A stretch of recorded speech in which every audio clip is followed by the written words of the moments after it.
Good evening to all of you. Today we will discuss about human resource management. आज का हमारा topic है human resource management. तो human resource management होता क्या है? Meaning of human resource management. तो ह्यूमन रिसोर्स मैनेजमेंट एक प्रोसेस है जिसमें ऑर्गेनाइजेशन क्या करती है, एम्प्लॉइज को रिक्रूट करती है, उनको ट्रेन करती है, मोटिवेट करती है और रिटेन रखती है. इस प्रोसेस को हम ह्यूमन रिसोर्स मैनेजमेंट कहते हैं. जैसे एग्जांपल लेते हैं हम, इन्फोसिस कंपनी एम्प्लॉइज को हायर करती है, फिर उनको क्या करती है, वो ट्रेन करती है सॉफ्टवेयर में, फिर मोटिवेट करती है विद पर्क्स एंड रिटेन करती है उनको कैरियर ग्रोथ देकर. तो मीनिंग क्या है? SRM is process of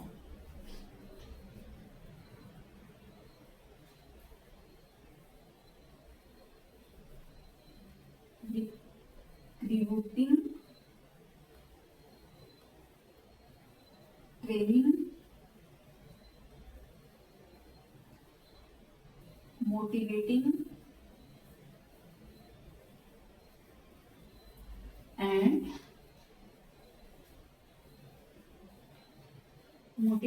and retaining at organization. कोई भी कंपनी, इंडस्ट्री या जो भी है ऑर्गेनाइजेशन, उसमें सबसे पहले रिक्रूट किया जाता है, ट्रेन किया जाता है, मोटिवेट किया जाता है, फिर एम्प्लॉइज को रिटेन रखा जाता है. तो इस सब प्रोसेस को HRM कहते हैं. ठीक है. एग्जांपल, इन्फोसिस कंपनी, एग्जांपल तो हमने ले लिया था. तो एग्जांपल मैंने आपको बता दिया था इन्फोसिस कंपनी का. ठीक है. फिर ऑब्जेक्टिव्स ऑफ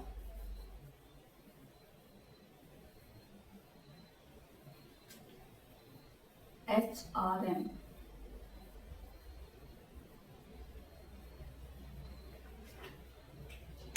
तो ऑब्जेक्टिव क्या है HRM के? First is right person at the right job.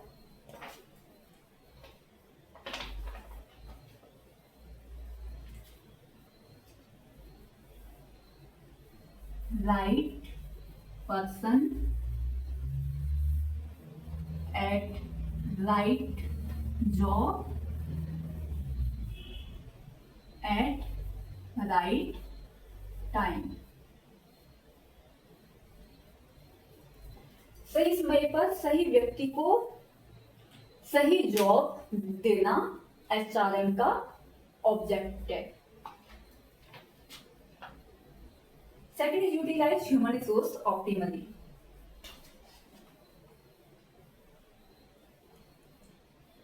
Utilize human resource optimally.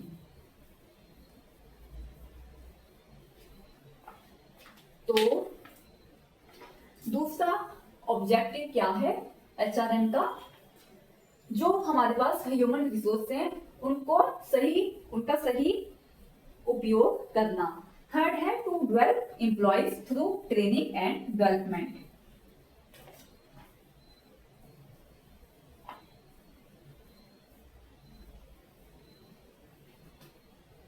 To develop employees through training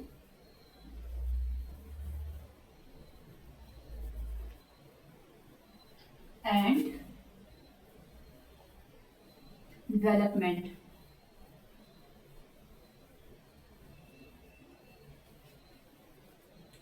ठीक है. तो एम्प्लॉइज को ट्रेनिंग और डेवलपमेंट के थ्रू इस एम्प्लॉइज को डेवलप किया जाता है. फोर्थ है हमारे पास to maintain good relation between management and workers.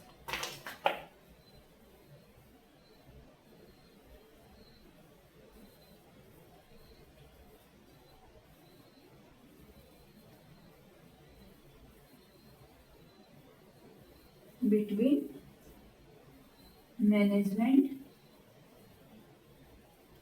and workers। फिर इसके बाद हमारे पास है fifth objective, to ensure job satisfaction and motivation, नौकरी से संतुष्टि और प्रेरणा दिलाना।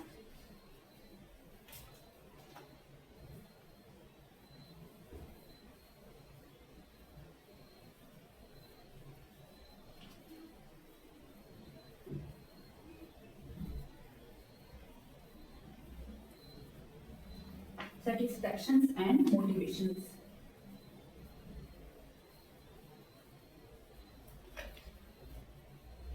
तो ये थे हमारे एचआरएम के ऑब्जेक्टिव्स। जल्दी से इनको नोट कर लीजिए या स्क्रीनशॉट ले लीजिए। फिर हम चलेंगे फंक्शंस ऑफ एचआरएम की तरफ। आई होप आप सबने वीडियो पॉज करके ये सब नोट कर लिया होगा, या साथ साथ में जब मैं लिख रही थी इनको तो आपने भी साथ साथ में नोट कर लिया होगा। तो ठीक है, अब हम करेंगे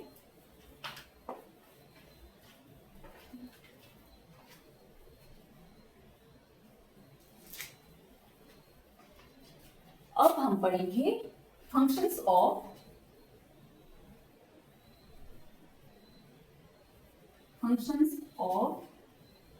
HRM। तो इसके फंक्शन टू टाइप्स के हैं, एक मैनेजरियल और सेकंड इज ऑपरेटिव फंक्शन। तो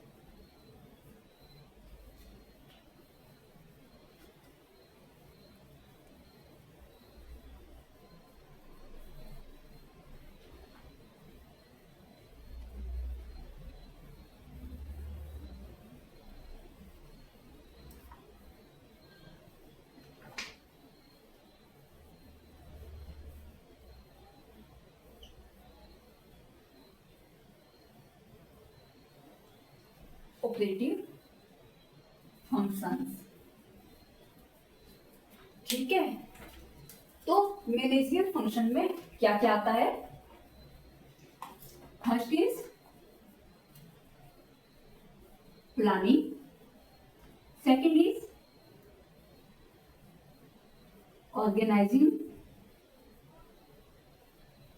third is staffing, fourth is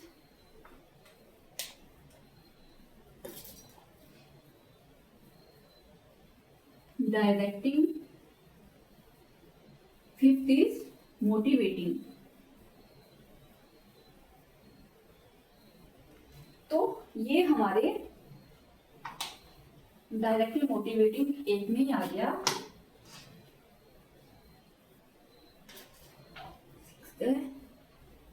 controlling,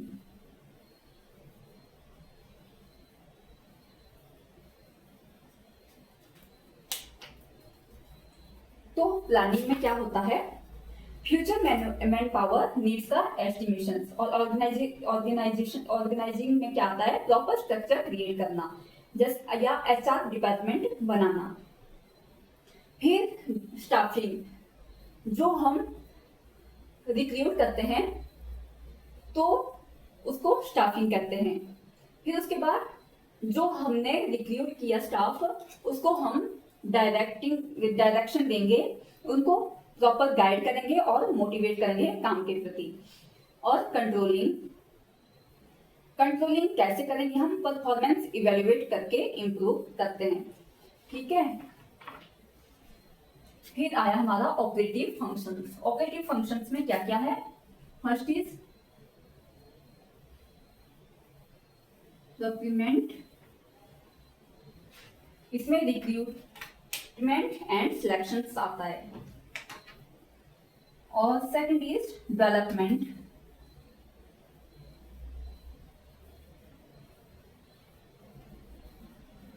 third is compensation,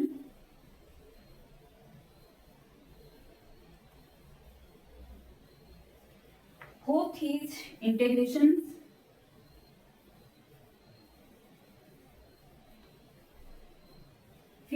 is maintenance.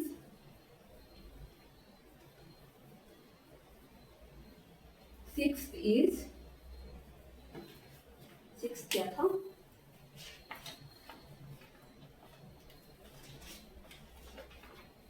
Separation.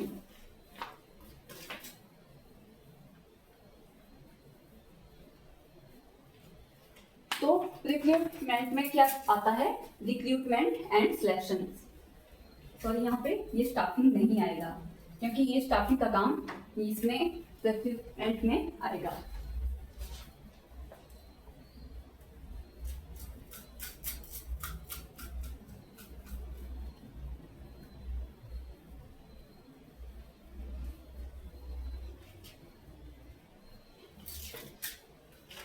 और सेकंड इज डेवलपमेंट. डेवलपमेंट कैसे?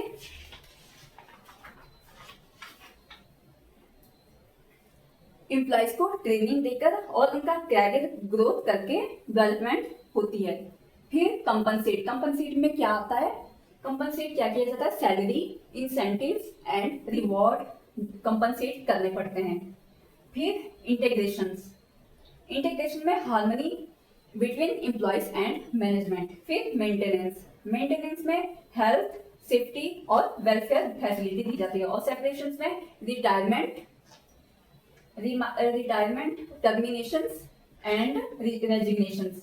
एम्प्लॉइज या तो एज के साथ उसकी एज हो जाती है काम करने की, वो काम करने के एबल नहीं रहता, उस वक्त उसको रिटायर कर दिया जाता है.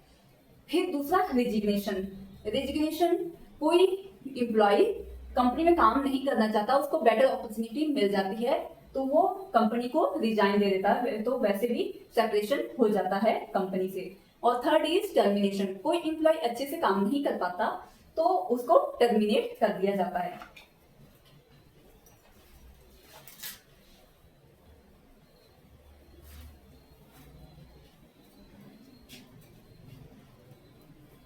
अगला स्टेप है हमारे पास importance of HRM.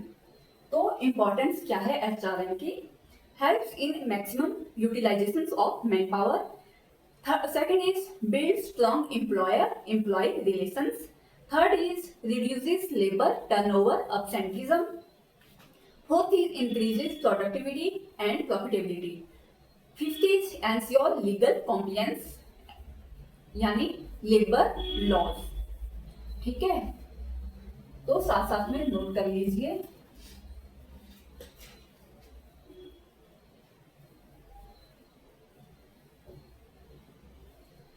Helps in maximum utilisation of man power. Second is build strong employer and employee relation.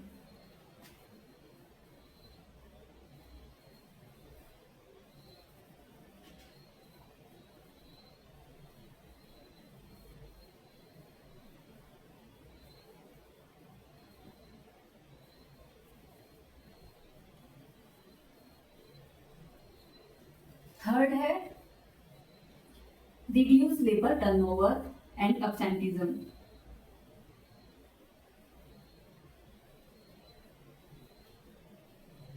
Reduces labor turnover and absenteeism.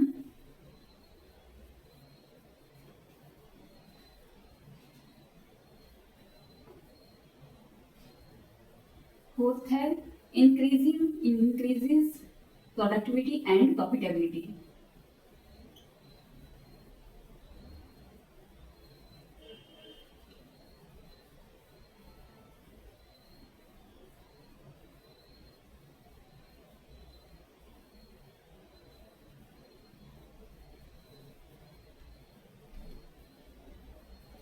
Fifth है एंश्योर लीगल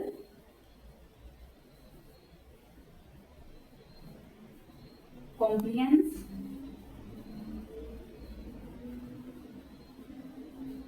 यानी लेबर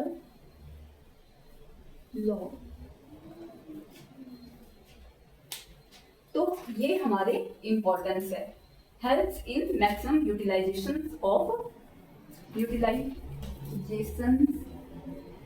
ऑफ मैन पावर।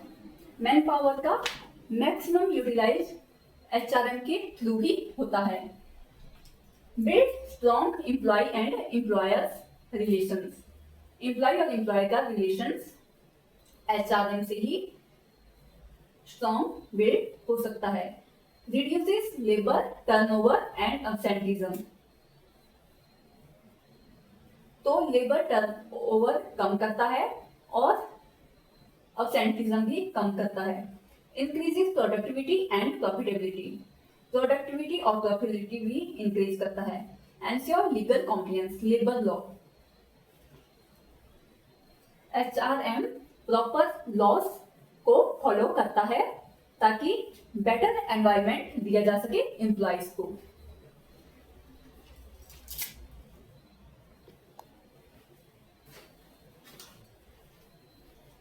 अब हम पढ़ेंगे scope of HRM. HRM covers first is HR planning,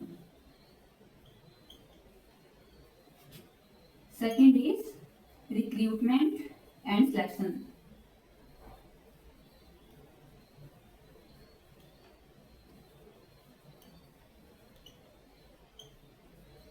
third is training and development,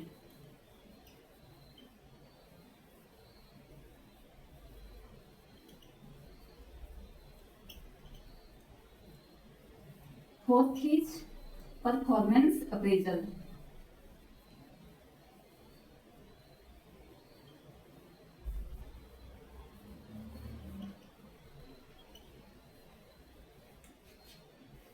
fifth is compensation management,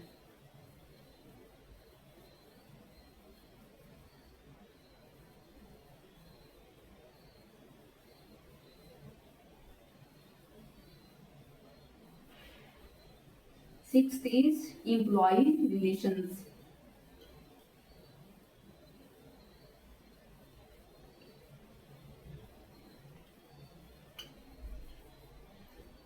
seventh is grievance handling,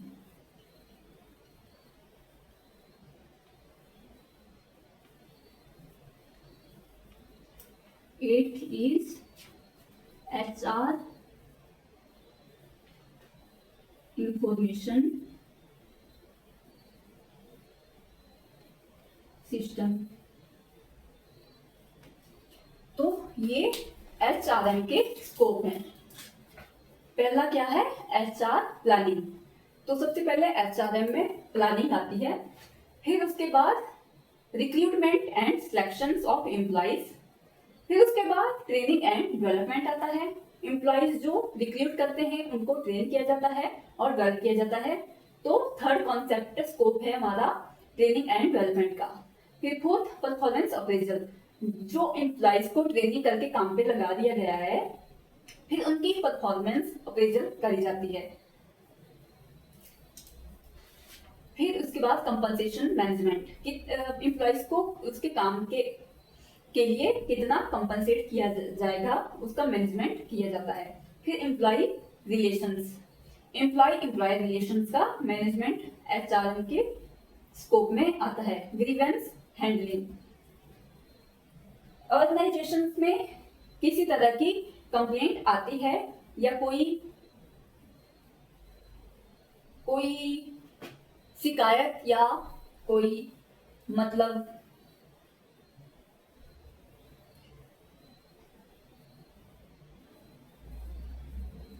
कोई शिकायत होती है किसी की या कोई कुछ इम्प्रूवमेंट चाहता है ऑर्गेनाइजेशन में, तो वो ग्रीवेंस में डाल सकता है। तो उसको हैंडल करना भी एचआर के अंडर आता है। फिर एचआर इंफॉर्मेशन सिस्टम, एचआर जो है इंफॉर्मेशन सिस्टम भी आता है। इंफॉर्मेशन कैसे देनी है एम्प्लॉइज को रिक्रूटमेंट के लिए, जैसे लिंक्डइन और naukri.com में में इंफॉर्मेशन देते हैं उससे रिलेटेड ये सब HRM में आएगा।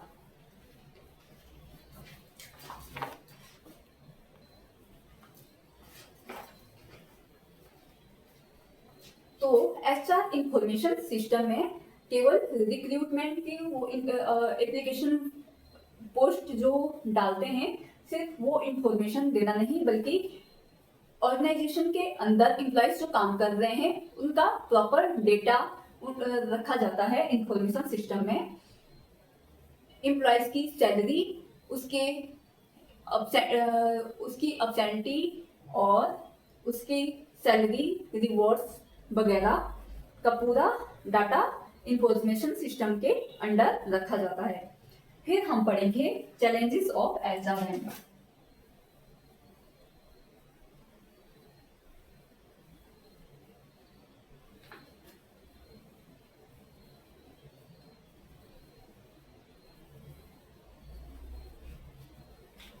तो चैलेंजेस ऑफ HRM, तो फर्स्ट चैलेंज है ग्लोबलाइजेशन एंड कंपटीशन।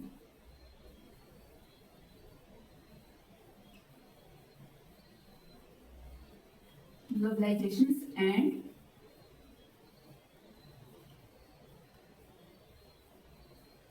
कंपटीशन। तो आज कंपनियां केवल लोकल लेवल पर नहीं बल्कि ग्लोबल लेवल पर काम करती है। इससे कंपटीशन बढ़ गया है और HR को वर्ल्ड क्लास टैलेंट चाहिए। एग्जांपल, भारत की IT कंपनियां जैसे इन्फोसिस एंड TCS को US और यूरोप की कंपनियों से compete करना पड़ता है। और HR का चैलेंज क्या है? अलग अलग देश की संस्कृति, भाषा, पॉलिसीज को बैलेंस करना। Second is recruitment and selection.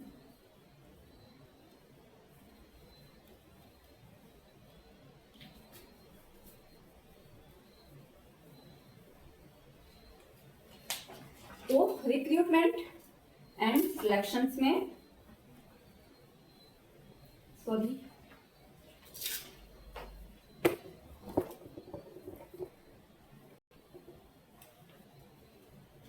Second है हमारे पास टेक्नोलॉजिकल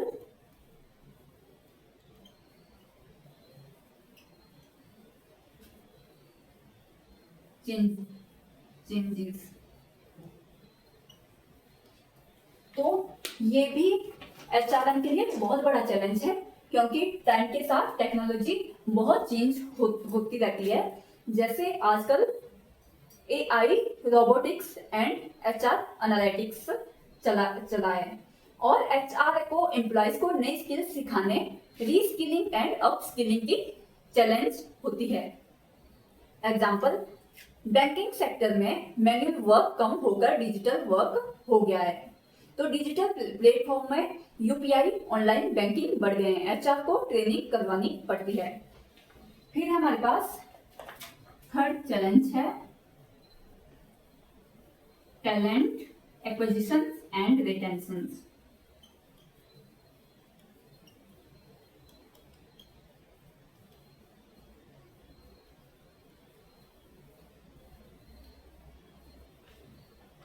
तो टैलेंट एक्विजिशन, स्किल्ड एम्प्लॉइज को हायर करना और लंबे समय तक ऑर्गेनाइजेशंस में रोक कर रखना सबसे बड़ी चैलेंज है। अगर एम्प्लॉइज सेटिस्फाइड नहीं होंगे तो जॉब चेंज कर लेंगे। High attrition rate. Example, startup में टैलेंटेड यूथ जल्दी ज्वाइन करते हैं, लेकिन जॉब सिक्योरिटी न मिलने पर जल्दी जॉब छोड़ भी देते हैं। HR को अच्छा वर्क एनवायरनमेंट देना, फेयर सैलरी और ग्रोथ अपॉर्चुनिटी देनी पड़ती है। फोर्थ चैलेंज है industrial relations.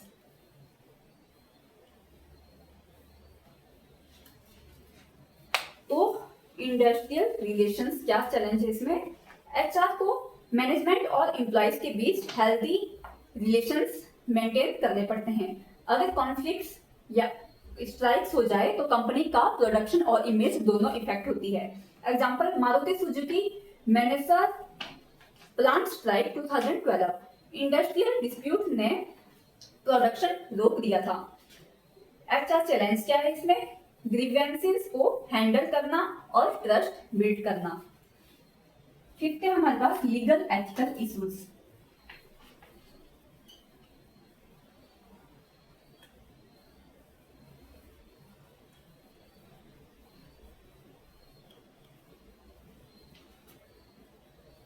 Legal and ethical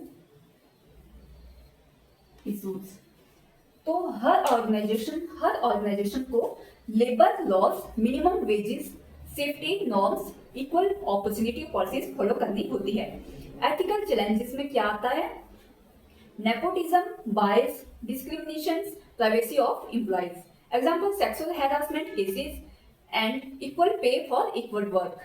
और एचआर को लीगल कॉम्प्लायंस एंश्योर करना होता है और एथिकल कल्चर डेवलप करना जरूरी है। तो ये एचआरएम की चैलेंजेस है, globalisation and competition. Second is technological changes, third is talent acquisition and retention, fourth is industrial relation, fifth is legal and ethical issues.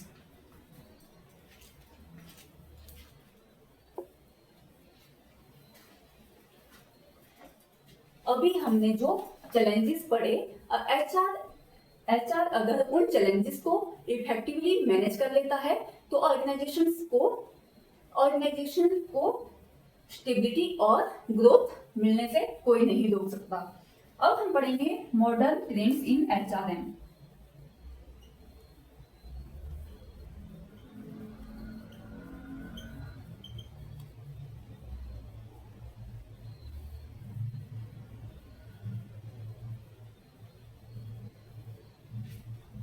तो इसमें सबसे पहले EHRM एंड HR एनालिटिक्स।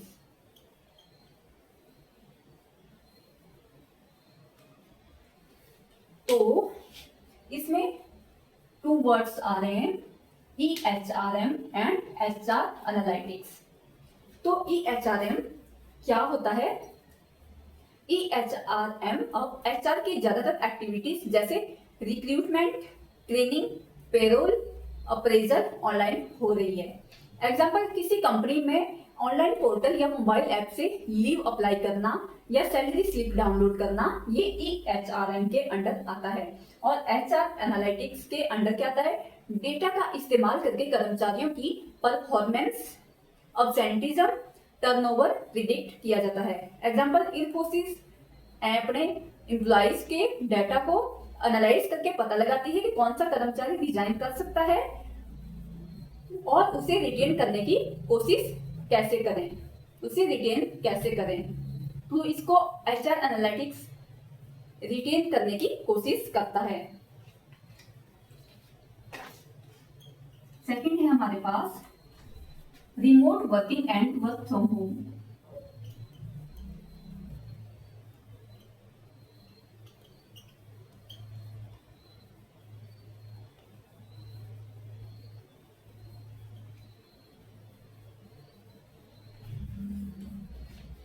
तो अब एम्प्लॉइज को ऑफिस आने की बजाय घर से काम करने की फ्लेक्सिबिलिटी दी जाती है। इससे ट्रेवल टाइम बचता है, प्रोडक्टिविटी बढ़ती है और वर्क लाइफ बैलेंस बेहतर होता है। एग्जाम्पल, कोविड-19 के बाद TCS और विप्रो ने एम्प्लॉइज को hybrid work office plus home model दिया। थर्ड है हमारे पास diversity and inclusion.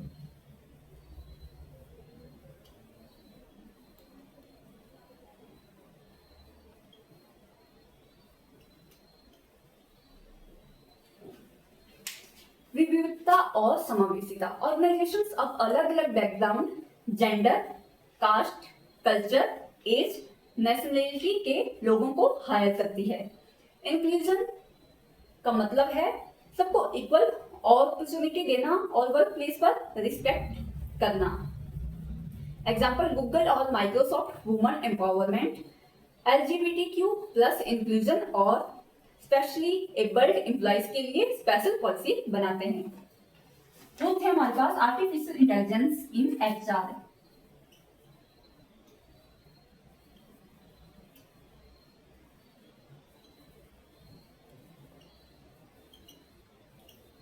Artificial intelligence in HR. तो रिक्रूटमेंट में एआई टूल्स सीवी स्कैन करके सबसे सुटेबल कैंडिडेट चुनते हैं। चैट बॉक्स एम्प्लॉयज के एफएक्यूएस, सैलरी, लीव्स, पॉलिसी आंसर करते हैं। एआई से ट्रेनिंग मॉड्यूल्स पर्सनलाइज्ड बनाए जाते हैं। एग्जाम्पल naukri.com और लिंक्डइन पर एआई बेस्ड जॉब रिकमेंडेशंस करना। फिर इसके बाद है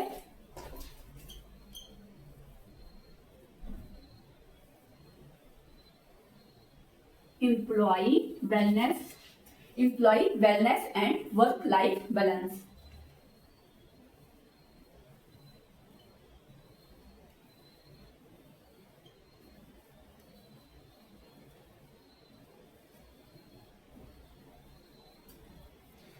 अब एचआर सिर्फ सैलरी और अप्रेजल तक सीमित नहीं है, बल्कि एम्प्लॉयज के फिजिकल, मेंटल और सोशल वेल बीइंग पर भी ध्यान देता है। वेलनेस प्रोग्राम में yoga sessions, counselling, health checkup करवाया जाता है। और वर्क लाइफ बैलेंस पॉलिसीज में क्या आता है, इसमें फ्लेक्सिबल वर्किंग आवर्स दिए जाते हैं, सैबैटिकल लीव दी जाती है। एग्जाम्पल इन्फोसिस और एसेंशियल्स एम्प्लॉयज के लिए जिम, वेलनेस ऐप और स्ट्रेस मैनेजमेंट प्रोग्राम रन करते हैं। तो ये थे हमारे मॉडर्न ट्रेंड्स इन एचआरएम। तो ह्यूमन रिसोर्स मैनेजमेंट एक ऐसी स्ट्रेटेजिक फंक्शन है जो एम्प्लॉयज को एसेट मानकर उनकी ग्रोथ और ऑर्गेनाइजेशन की ग्रोथ दोनों को बैलेंस करता है। बिना एचआरएम के किसी ऑर्गेनाइजेशन की ग्रोथ पॉसिबल नहीं है। तो ये आज का सेशन था हमारा ह्यूमन रिसोर्स मैनेजमेंट के ऊपर, जो कंप्लीट होता है। Thank you.